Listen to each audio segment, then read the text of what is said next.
সম্প্রতি সামাজিক যোগাযোগ মাধ্যমে ভাইরাল হয়েছে জনপ্রিয় চিত্রনায়িকা পূজা চেরির একটি ভিডিও, যা নিয়ে শুরু হয়েছে ব্যাপক আলোচনা সমালোচনা। ভাইরাল হওয়া ভিডিওটি প্রসঙ্গে জানা গেছে এটি মূলত এআই দিয়ে তৈরি, যা ভিডিওর মুখভঙ্গি ও কিছু দৃশ্য দেখে সহজে বোঝা যাচ্ছে।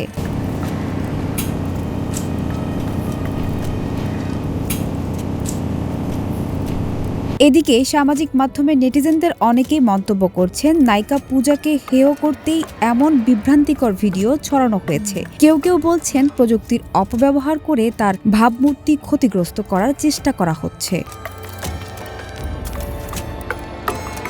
তবে ভিডিও প্রসঙ্গে এখনও পূজা চেরির কোনো মন্তব্য পাওয়া যায়নি।